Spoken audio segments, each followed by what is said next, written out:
Jordan. Iain. Who wanted to meet Santa so badly that they stayed up all night but didn't get to meet him because he's a sneaky magical bugger, and then ruined Christmas Day by falling asleep at 8 a.m, woke up just as dinner was being served, ate all the pigs in blankets, then got blackout drunk, threw up all over the Christmas tree, leaving everyone, especially Great Aunt Mildred, absolutely mortified. George Washington? No, two guys. What's up?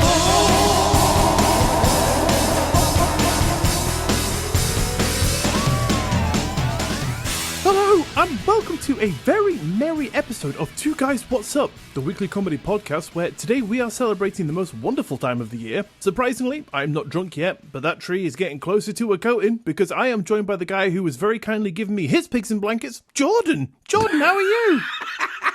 I just clocked what you meant. That's so good.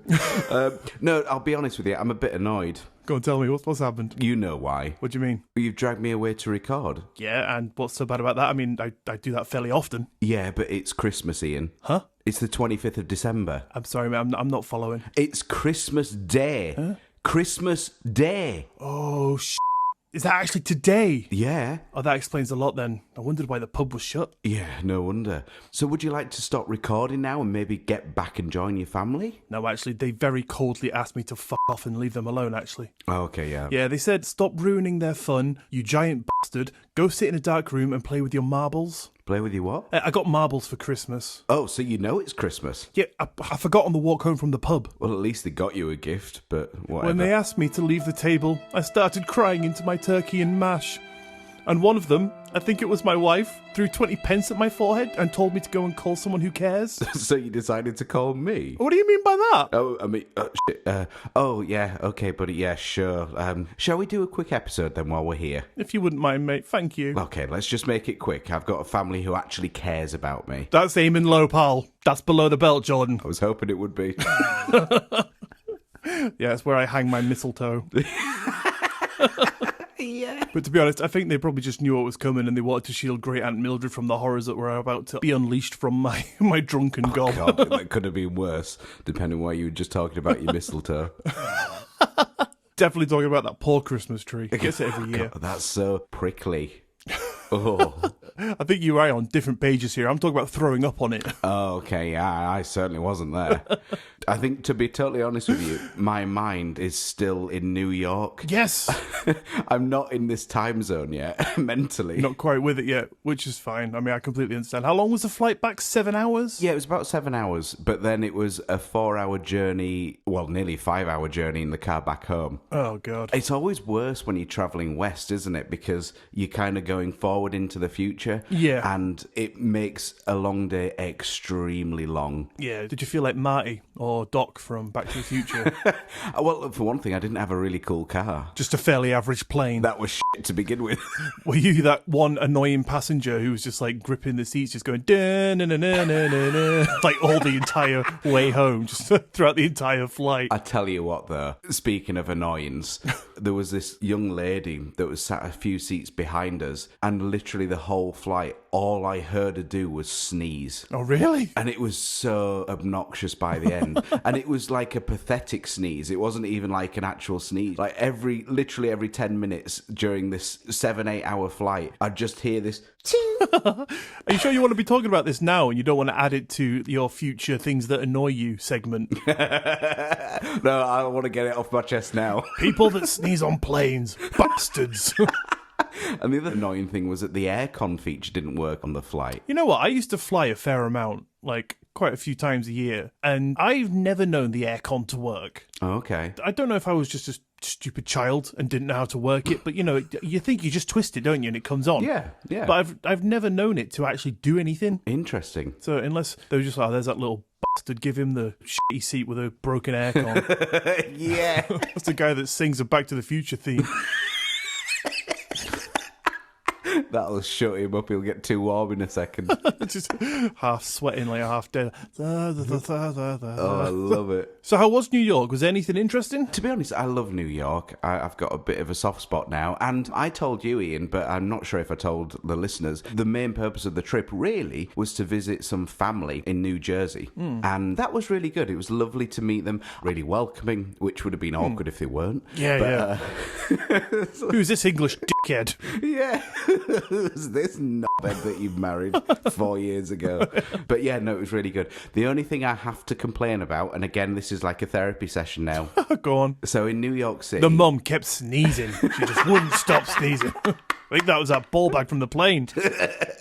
No, it is actually about the subway. So... in New York City, you kind of can't live without going on the subway. Yeah. It is so vast, you cannot get from one end to the other without doing that. From your description, when you sent me a picture of you saying you were wearing a mask because it's just disgusting, I was thinking to myself, if I ever visit, I'll make a mental note to not go on the subway. But then I was thinking, like, it is actually fairly impossible. I mean, unless I want to stay in the same little area, for the entire visit, then I'm probably going to have to. So I made a second mental note, don't visit New York.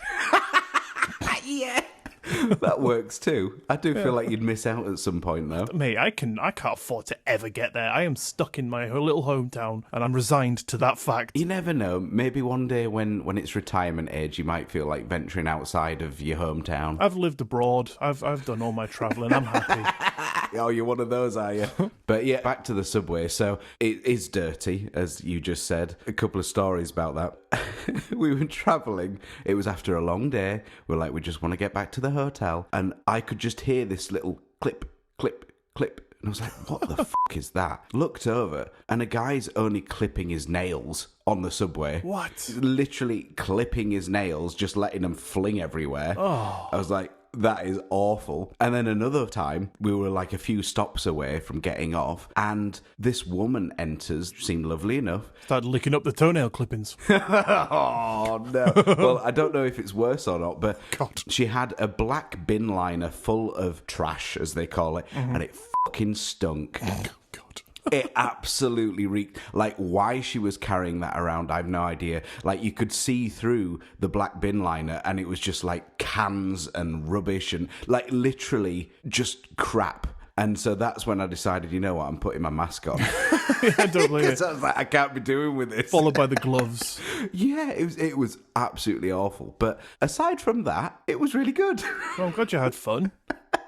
Oh, and the other thing as well, by the way, Yep. if you ever rent a car over there, I must admit, I think the actual highways are really easy to navigate. Okay. There is a speed limit, though, of 55 miles per hour. I thought you were going to say 50,000 then. Well, you'd say that, but no one listened to it. Like, everyone was going at least 70. Oh, really? And there was no speed cameras. Really? Yeah, like in the UK, you get them like every few minutes. Yeah. But yeah, there were no mobile speed cameras at all, but there are certainly no static speed cameras, which is kind of handy, but it just meant that everybody was just doing at least 70, and the limit's 55 there. Fucking hell. Yeah. I was just checking our analytics to see if we've got any listeners in New York, and we have some listeners in America, but nothing in New York. But I was hoping to get a first-hand person who has lived there's experience of what the place is like. So if like maybe you just like went to the wrong bits, and they're probably listening thinking, "What fucking idiot!"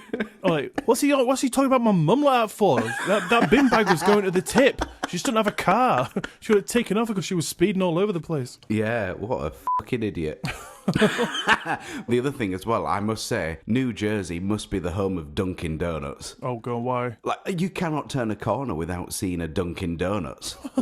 Oh, and the final thing I just wanted to mention, why on earth are so many of the, as they call it, public restroom, why do their stall doors have gaps around them? Oh, God, yeah, I don't know. I've seen this complaint on many forums and on the internet, and it's just absolutely ridiculous and the most stupidest thing ever. I mean, we were talking about privacy a couple of weeks back, and if there's one place you want privacy, it's while you're in the toilet. Exactly. I guess it's maybe so that, if there's an issue, people can see, to get to you or to find a way in. So if people are having like a heart attack, and the door's completely sealed and there's only one way in, that person might be a bit fucked. But yeah, but having said that, you could probably just peer over the top, couldn't you, if needs be? Or maybe just have a master key. So if someone's like, help, I'm having a heart attack, you can just use like the janitor or the owner of the shop or whatever could just use a master key to get in. That is a very good point. Because in that case, you might be all right with being seen with your pants around your ankles, but you don't want it handed out to every Tom, Dick and Harry walking past, do you?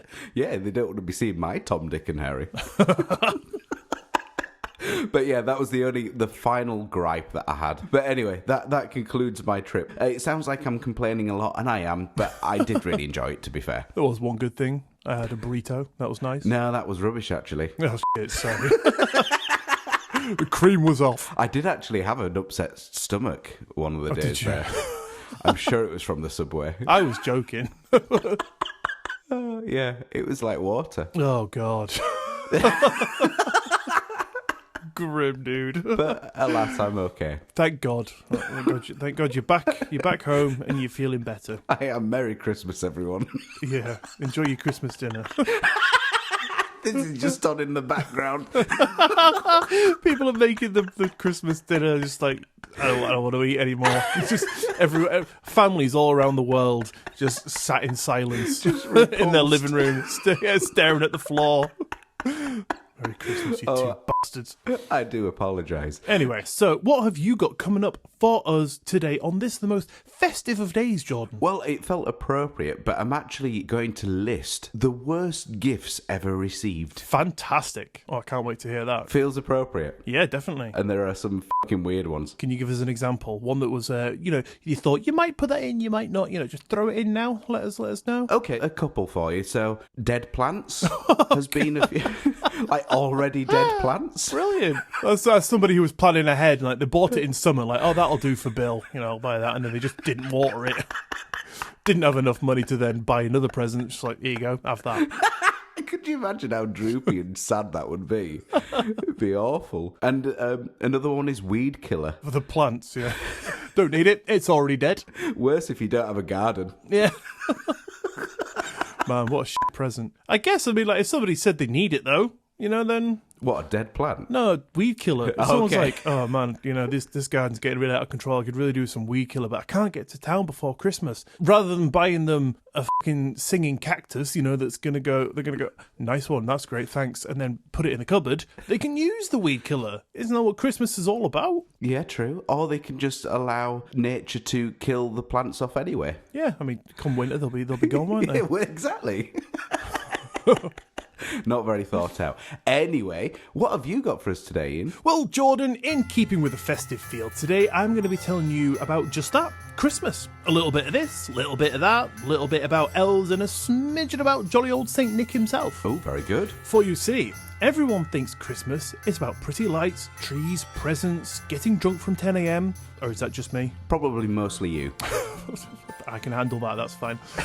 But do you recall the Christmas song, It's the Most Wonderful Time of the Year, by the late and great Andy Williams, where he sings a line, blood's on my face and hands, and I don't know why. I'm not afraid to cry, and that's none of your business. I don't remember that. Oh, shit. Sorry, that's the wrong line. I was listening to Slipknot while I was writing this. Ah, that makes sense. I think some wires got crossed. The actual line is, there'll be parties for hosting, marshmallows for toasting, and caroling out in the snow. I remember that. Yeah, all fairly festive, recognisable things we can get behind for this time of the year. But the next line is, there'll be scary ghost stories. Ah, yes. That is kind of weird, isn't it? It's not very festive. Well, exactly. That's what everyone might be thinking. Now, this line may feel a bit out of place in a Christmas song, but what if I told you there was a bit more of the paranormal rooted in the history of Christmas than people seem to think? Ooh.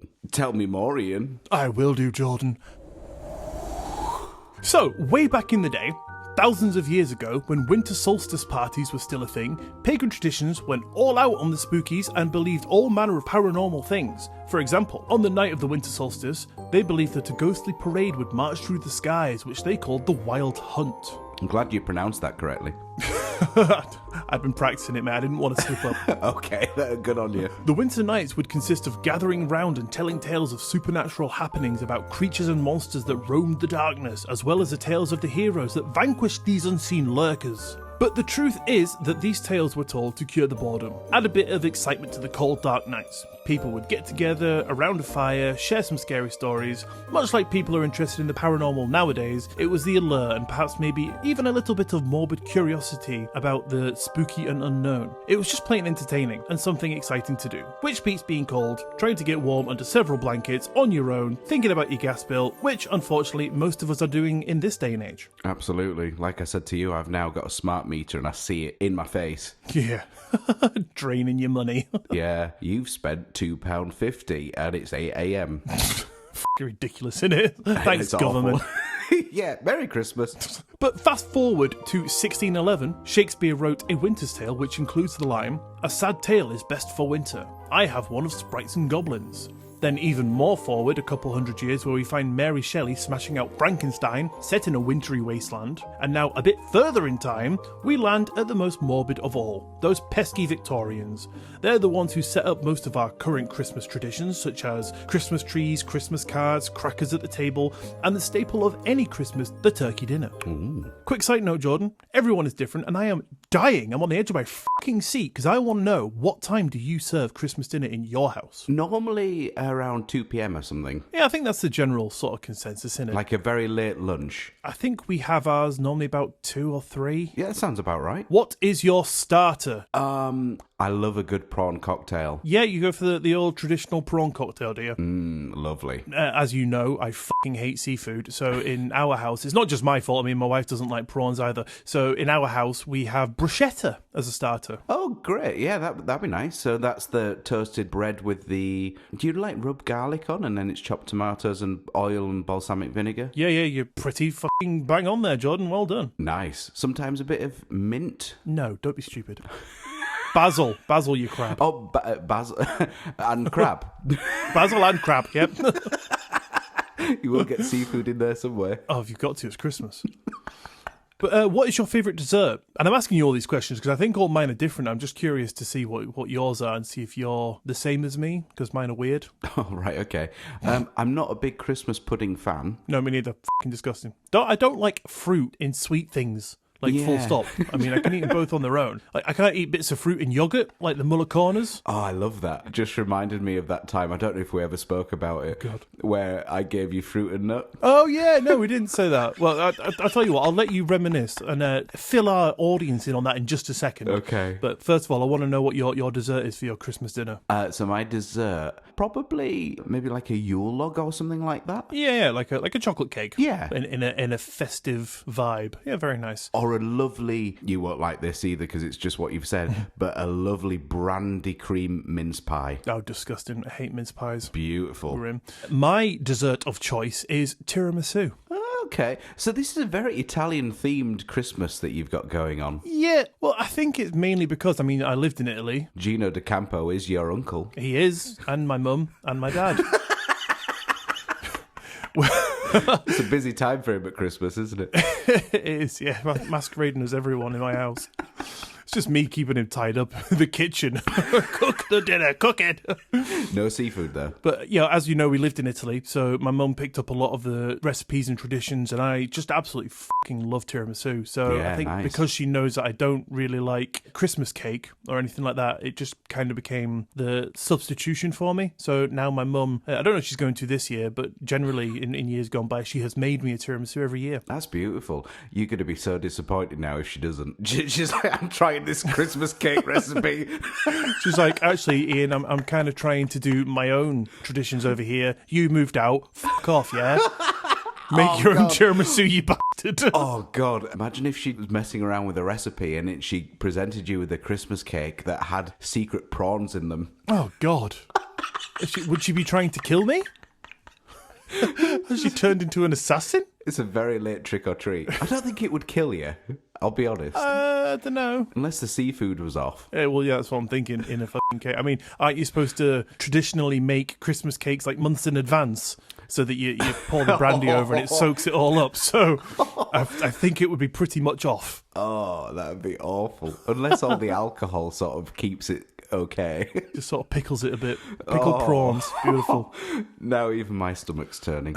Anyway, Jordan, tell us this fruit and nut story, please. So this was a while ago. Right, so this was fairly early days of our relationships with our wives to be. Yep. But we were living together. Not you and I, our respective girlfriends at the time. Yes, our partners at the time. We were living together. You invited us round for a pizza evening. We did. And I thought, you know what? Amazing. This sounds so good. So we were going to go to the little corner shop on the way and sort of bring a few, couple of treats as a thanks. Yeah. And I messaged you to say, is there anything you don't particularly like? And you said, yeah, anything with fruit in it. And I, for whatever reason in my head, I must have thought I'd asked, is there anything you do like? Now, I think I remember you saying you thought I was being sarcastic. It could have been that too, yeah, or it could have been a mixture of both. So you're like, is there anything you like? It's like, oh, mate, I hate that fruit and nut. Oh, don't get me that, whatever you do. Jam. So I thought, brilliant, I know what to get you. So I ended up turning up with this bar of Cadbury's fruit and nut, and you and your wife looked at each other like, is he serious? Is there another one? No, there isn't another one. He's not joking. Oh dear. This is awkward. We'll just suck the chocolate off, I guess. Spit the fruit out. So yeah, apologise for that, but I really enjoyed that fruit and nut. Don't worry about it, mate. You have been forgiven. It was, 8 years ago? Yeah, it was a long while ago. Yeah, fucking hell. Mental.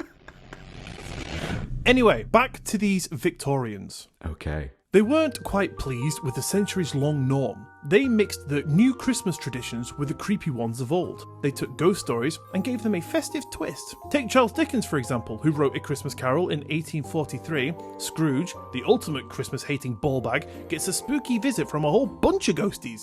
But Dickens wasn't just writing a festive story with added ghosts. The spooks were peppered through the story with scary imagery, spooky happenings, and terrifying details. But Jordan, that leads us to today. Where has the creepy gone? Maybe it's still there, hidden in plain sight, and we just don't know it. Think about Santa, right? Jolly guy, brings gifts, top-notch dude, yeah? Yeah, and they do say if you wake up with a funny taste in your mouth on Christmas morning, Santa only does come once a year. I think we spoke about that in episode 1, didn't we? I don't know, or maybe, did we? Maybe. Why? Oh, no, that was the... Oh, pod test. Yeah, the pod test that we did when we got our microphones together and all set up for the first time. Oh, that's never seen the light of day. Oh god, if I can find that, right? If I can find that one clip, I'm going to put it in because you were telling me a joke. Oh yeah, that's what I did. I said I'm going to find the most inappropriate jokes and read them to you. Yeah, and you said, why does Santa have such a big sack? And I said, because he only comes once a year, which was the correct answer. And you went, yep. And I went, yeah, I know that because it's usually on my face. Oh, I remember that. Brilliant. I was like, it's like a big crispy shell or something. Oh, waking up every morning. Grim. Like a prawn shell. Oh, God, man. If it's been there a long time, you wake up in the morning, it's going to be a bit fucking prawny, innit? Yeah, and a little bit seafood smelling. Oh, grim. But anyway, who is it that makes Santa's gifts, Jordan? It's got to be the elves. It is the elves, the mythical fae folk. Sounding paranormal enough for you yet? No, it sounds lovely. All right, well, let me continue because I'm going to sway your mind. I'm ready. So these elves, pint-sized, pointy-eared, toy-making, eternal magical buggers who live in Santa's workshop in an icy wonderland, happily making toys 24/7. And yes, I said magical because these tiny bundles of magical Christmas fluff are said to have powers that are capable of influencing everything from what you see to what you do. Can't find your keys? Elves! Misplaced your washing powder? It's elves! Cheated on your wife? Elves! Probably. What, with an elf? Yep, possibly. Yep. Anyway, that's my story and I'm sticking to it. The elves did it. They sound actually very helpful to have around the house. Oh yeah, I love losing all my shit. Yeah. Oh, wake up in the morning, need to eat some breakfast, can't find my spoons. Thanks, elves. Oh, I get you now. I thought you meant elves will help you find them. No, they're bastards. Right. They make you see things and lose things because you'll hear. Okay. The origin of Christmas elves, as well as elves in general, can be traced back to the rich tapestry of Germanic, Scandinavian and British folklore. In the realm of Germanic paganism, elves were thought to be celestial beings who lived in the heavens, but over time, naturally, the perception evolved, placing them earthbound and living in places like underground and in forests. which we all know. Okay. In Scandinavian folklore, they were magical house gnomes who would safeguard homes from more malevolent spirits. But these whimsical creatures also didn't shy away from a bit of mischief themselves. You see, Jordan, they used their magical abilities to play pranks on the naughty, said to cause things from hiccups to unpleasant dreams. So yes, they're not all nicey. They're not going to help you. You're not going to like, where's my keys? And then an elf's going to be like, here you go, Bill, and like hand you them. They're going to lose them for you. Right, okay. So I just need to be psychological with them, don't I? And just say stuff that I don't really need. Oh, yeah. And be like, I'd hate to wake up tomorrow with a hand job. That'd be awful. it'd have to use two hands, though. Like Jeff the Mongoose. Oh, God. It's you with doing the fucking motions that no one sees. I was just doing it. Didn't even realise. The only reason I realised is because I accidentally shook my phone and it said, do you want to undo? Oh, God. But these elves can be kept sweet by feeding them little treats and appreciating them once in a while. I think it's like me. Yeah, I think humans is probably where the correlation is drawn from. So in the mid-1800s, the Scandinavian storytellers reshaped our perception of elves into the mischievous fairies we know today, and as Christmas festivities gained popularity, these writers highlighted elves as Santa's little helpers, contributing to the holiday cheer, and in 1873, the image we all know today and picture of what a Christmas elf looks like would be cemented thanks to an illustrated feature on the front cover of a Christmas issue of an American magazine called Godey's Ladybook. Wow. Knows what that was about. And just like that, it is what has become the norm for our festive little magical bastards. But it's not over there, Jordan, because ask yourself this. Is Santa magical? How the bastard in hell does he traverse the entire globe in one night, visiting every good boy and girl? Oh, God. Is he an elf too? I know the answer to this. Go on then. It's all fucking made up. Shut up, man. Some people might not know that yet. Okay. I'm still betting my money on it. Okay, well, fair enough. Well, listen to this before you make up your mind. Because I bring you evidence in the form of a poem where the line reads, "A piercing fear held inside of me, this morbid act, descending torment on my brain." Oh, fucking hell, sorry. No, my mistake. I've done it again. I was listening to Trigger the Bloodshed when I was writing that bit. Oh, right, yeah. It really gets you in the festive mood, doesn't it? It does, a bit of fucking hardcore blast beats, mate. You can't go wrong. The actual line is from the poem "'Twas the Night Before Christmas," where, talking about Santa himself, the line reads, "He was chubby and plump, a right jolly old elf. So it seems, yes. The proof is in the Christmas pudding. Santa is an elf." And over time, the Saint Nick we knew merged with Tomten from Nordic folklore, where the loveliest guy around was described as an elfish guardian, complete with long white beard and a red hat. Okay, so they also made it all up. No, Jordan, it's all real. It's in every single. It's like the dragons. It's in every single culture. It dates back way before we were around. It must be real. Yeah, that or everyone's off the rocker still. You can't blame the entire world, Jordan. It's either everyone's mental or everyone's correct, which is more logical. Everyone is certainly mental. I think it's just your outlook, pal. Probably. I have worked with the public for many years. Well, actually, Jordan, I've worked with Santa for many years, because I'm an elf too, so sod off. Oh, yeah. You're quite tall for an elf. Maybe I'm Santa. I have a big beard. You do? It's not white, though. Not yet. I'm still growing it in. Okay. You're in the skunk phase, aren't you, apparently? I am, yeah. I'm just in the skunk phase at the moment. But this leads me to believe that Santa was just a big elf. He grew bigger than the rest and just kind of went, well, I guess I'm the boss then. Get to work, minions, and I'll work one night out of 365 and get nice and fat. And then, obviously, one elf piped up and asked, what about leap years, Santa? You going to work 2 nights on those years? And naturally, he was made an example of, exiled to live in the coldest body of water around, and that is the origin of the Loch Ness Monster. Yeah, I'm sure it is. Thank you very much, people.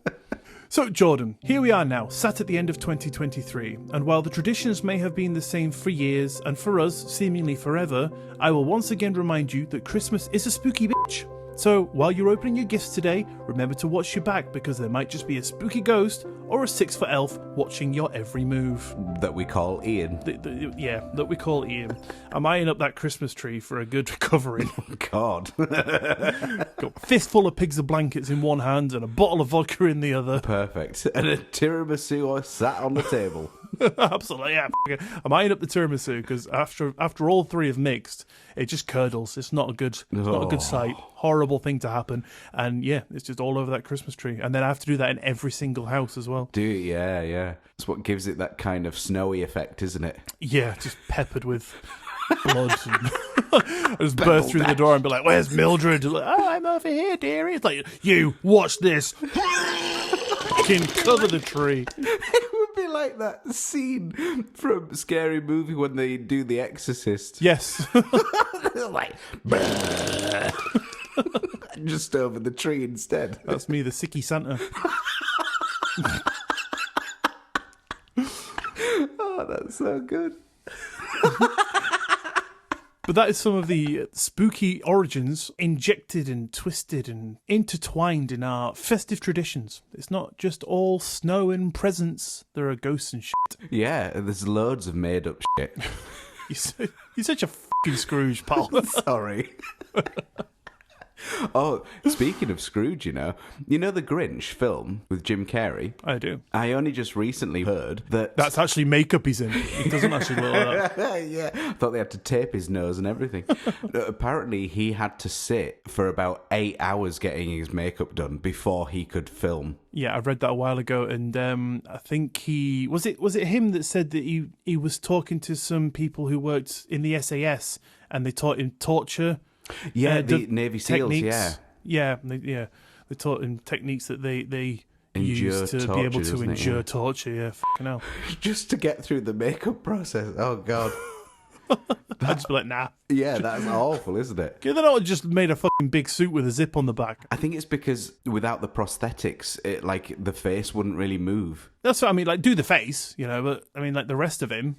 Yeah, well, I dare say I probably think the rest of it was a suit. I guess. I don't think they attached hairs to his skin and stuff. Just sewed it on.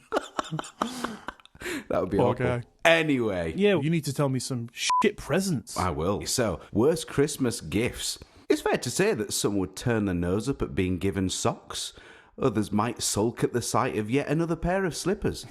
But as the nation enjoys Christmas, 3/4 confess in a poll that they have been given an awful gift in the past. God. Like I alluded to earlier, some include dead plants, out-of-date chocolates, multi-packs of loo roll, and even, as I mentioned, weed killer. Good God. Fucking all terrible. However, for your listening pleasure, I've compiled a list sourced from the internet of the most confusing, weird, or simply awkward gifts ever received at Christmas. Yeah. Starting off, someone says, a fairly distant relative once gave me 3 promotional, in brackets, freebie, vouchers for clothes shop that I didn't really like. Each gave £5 off a purchase for every £50 spent. Good God. My 15-year-old self didn't have enough money to be spending £50 on clothes in one go. And furthermore, I later found out that said vouchers had actually expired on December the 23rd. Oh, God. That person must have just hated the person they were giving the gift to. Or just not even thought of them at all. And on the way over, they were like, oh, shit, we didn't buy Tony that gift. Yeah, check the glove box. It just opens his wallet. Yeah, they'll do. Yeah. They're a bit crumpled. Got these Matalan vouchers. Another one. This is bad. My mother once bought me those 3D posters that were all the rage in the 90s. Except I'm blind in one eye. Oh, God. I mean, I guess the heart was there, The eye wasn't. Yeah, fucking hell. I guess that, they can bring the friends round to look at it. I'm just trying to look on the bright side here. I can't. Yeah, you're using a lot of luck analogies, aren't you? Which I am. Is unfortunate. Yeah, I really need to just shut up. Another one. Oh, this would be awful for you, Ian. Oh. Once received 1 pack of out-of-date smoked salmon with the reduced price label still on it. It was originally 2 packs taped together, but my father split this treat and gave one to me and one to my sister. There you go, that's for your Christmas cake next year. Oh, God. The obtuse levels of shit presentness was baffling. That is, I mean, if you're going to buy someone fucking salmon, just get it in date. I mean, I'm getting my mum, I'm sure I can say it now because it is Christmas Day, so she's probably already opened it. But if you haven't, Mum, cover your ears. Enjoy your smoked salmon. No, but I'm getting my mum like a Christmas hamper. Right. With a load of cheeses and wines and... Very nice. But I'm getting her some cheese, but I'm doing this thing where I'm waiting until a few days before Christmas to buy it so that when it comes to her, it's not out of date. Yeah. Oh, the other thing is, to anybody else, you look like you don't give a shit about your mother, and you wait until last minute. No, it's on purpose. I'm literally thinking this through. I mean, today is Christmas Day in podcast time, but we're actually 13 days before Christmas today. So I am thinking ahead. I've got it planned. It's in my diary. I'm reading it right now. Buy Mum cheese. 4:00, Wednesday the 21st. Okay. I mean, that's very nice of you to be planning so far ahead. Well, mate, it's what I do. It's because I care about my family members. Exactly. Not like reduced aisle smoked salmon that happened to then be out of date. Yeah, as soon as you said that, I threw it in the bin. I won't give her that. Fine. Okay. You got me. Yeah, anyone can use this as a little bit of a, maybe not for next year. A checklist. Right. So I bought my mum the dead plant. My dad the out-of-date salmon. Bad ideas. Think of something else. Grandma's got weed killer. Little Tony, he's got the Matalan vouchers. This person's thinking they're well set, aren't they? Yeah. The only thing now is that they're just upset that this wasn't released a few days earlier. Yeah. Really bad timing, guys. Sorry. Could have sort of been last week's episode. Instead, I had to listen to fucking dragons and shit. When this episode is playing as they're opening their gifts as a family. It's like as people are opening them, it's like you're watching them and naming what people are getting. Well, maybe some more for you if that person is you. Oh, go for it. One year when I was a kid, my parents bought me a computer mouse. Oh, very nice. Yeah. What makes it bad is that I didn't have a computer and I'd been asking for one for years. Oh, God. Is this one of those examples of, like, old people don't know what technology is and they just that's the thing that works with computers and child must like computers, we'll get them that. Yeah, no, but this kid was, like, begging for a computer for years and all they've done is given him a mouse. That's a starting point, I guess. That's proper rubbing salt in the wound, though, isn't it? There you go, mate. There's your mouse. That's one less thing for you to buy. Maybe for the birthday, they'll get a keyboard. Yeah, it slowly trickles in. Yeah. Next Christmas, it's a monitor. The worst part is if they leave the keyboard till the last present, but then they give it them key by key. Oh, God. Yeah, the thing is, he has to actually put the keyboard back properly as QWERTY. Yeah, but he's never seen one before. Yeah, and he can't search for it. So. By the time he gets it, though, he'll have a mobile phone, so he could just fucking either bin the computer or, if it's just like a case of he's got to see it through now, it's been going on for so long, he can just Google it on his phone. It'll be fine. Yeah, you say that, though, but he's received a phone charger 1 year, then a case, a screen protector the third year. God. Do you know there is actually a folding phone that you can buy now that you can make yourself? Oh, really? What, like a DIY phone? It's like it comes in all the parts, and that because people haven't had to manufacture it and put the parts together to make the phone, it's cheaper. So you can buy like a cheap folding phone, but you have to attach everything and put it together yourself in the housing of the phone. Wow, that's interesting. I would hate that. Yeah. I mean, that's this guy's parents in heaven, isn't it? Because they buy that one box and then they've got presents for years. Yeah, yeah, until he retires his set. Poor guy. Anyway, another person says, I got a single sock, literally a single sock. And a commenter replied, wow, that's worse than mine. The first family Christmas with my now wife, her nana gifted me one pair of socks, but it was one pair of sports socks that you get in a pack of 10. Oh, God. So she bought a pack of 10 and separated one pair for me and wrapped them up. I don't know what happened to the rest. She's got OCD, right? She needed 10 pairs of socks. She's lost one, so she bought a pack of 10, took one out, kept the 9, so her set's back up to normal. Oh, I see. Perfect Christmas gift for Stephen, the husband-to-be. Yeah, they obviously love him.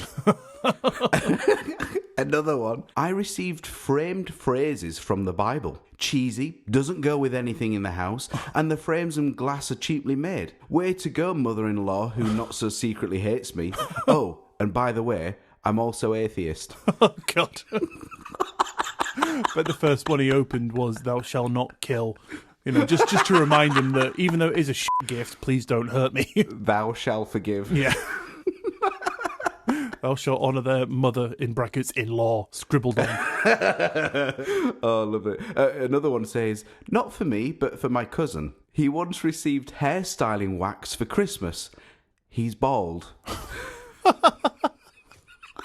What goes through some people's minds, man?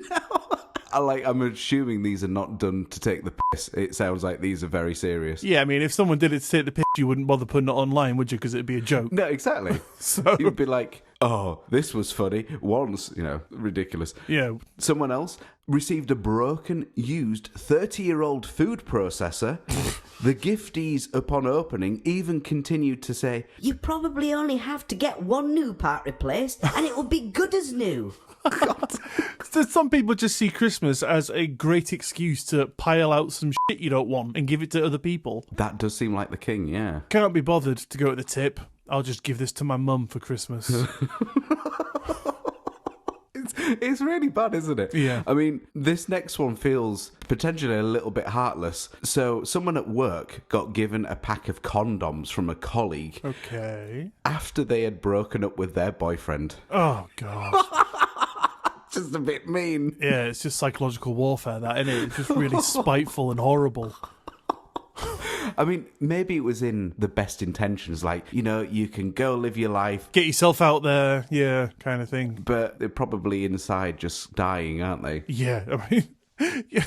Someone's not going to receive them and be like, you know what, mate, you're right, and then just snap out of it, Who needs her or him? I'm back. I'm on form now. Thanks for the condoms, Dave. Yeah. Penultimate one. This just made me laugh. Worst present. I once got given a Nickelback CD. Yeah. Old Nickelback jam. Final one. So, this is really bad. They go on to say, not necessarily bad gifts, but certainly inappropriate.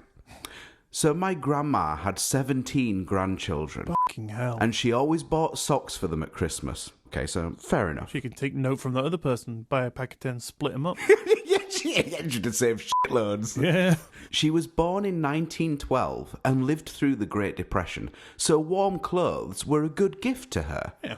Well, no one really minded, and we all knew what she would send. It's no worries. Except, in 76, my youngest brother was crossing the road in our neighbourhood and a drunk driver came barrelling around the corner doing 50 miles per hour in a 20 zone. Oh, God. She hit him, carried him into the fence on a telephone pole and sheared off both his legs above the knee. Oh, fucking hell. You know what's going to happen, don't you? I kind of feel like I know where this is going, yeah. He recovered, went on to live a good life. Full 10 pack of socks. The point of the story, my grandma could never remember this minor detail and continued to send him socks all the years until she died in 89. Fucking hell, man. Like, why would no one say anything? Or just intervene before it got there. Just buy some gloves and just swap them out. Oh, God. Yeah, that's pretty bad, isn't it? I'm stuck for words, man. I have no idea. That's fucking crazy. Oh, I love it. So, yes, and with that concludes the internet's worst received Christmas gifts. Please do let us know also if you've received any strange gifts this year, because we would absolutely love to hear about it. Yeah. And you can tell us at twoguyswhatsup@gmail.com. Brilliant. Thanks for that, Jordan. Now I know that I need to completely reshop for my wife. Well, yeah, hopefully I've helped narrow your search somewhat. Absolutely, you definitely have, yeah. Good. But that fucking mouse has stepped me back a bit, so I'm going to have to find some money from somewhere. Yeah, I mean, you could always pawn it off, couldn't you? I might do, yeah. What was your worst gift ever? I don't know, I was thinking about that. I don't know if I ever really have had a particularly bad gift. I've been quite lucky in that regard. Yeah. And also, I've still got both legs. Yeah, which is also a good sign. So, socks are welcomed. Fantastical. So, does that about bring us round to the end of today's very Merry Christmas episode, Jordan? I think it does. Fantastical news! Thank you for tuning in to today's episode of Two Guys What's Up. I won't keep you much longer. Enjoy the festivities. I hope you've practiced your happy face when you open the 6-pack of Sports Direct socks your great aunt Mildred got you. Maybe she deserves that vomit tree episode after all. But on that note, thanks for listening, guys. And no matter what you may be celebrating today, have a Merry Christmas, Happy Holidays, have a lovely festive period, and have a great week. I'm off to smash open that vodka. And as always, we will see you next Monday. Bye! Bye! Merry Christmas! Merry Christmas!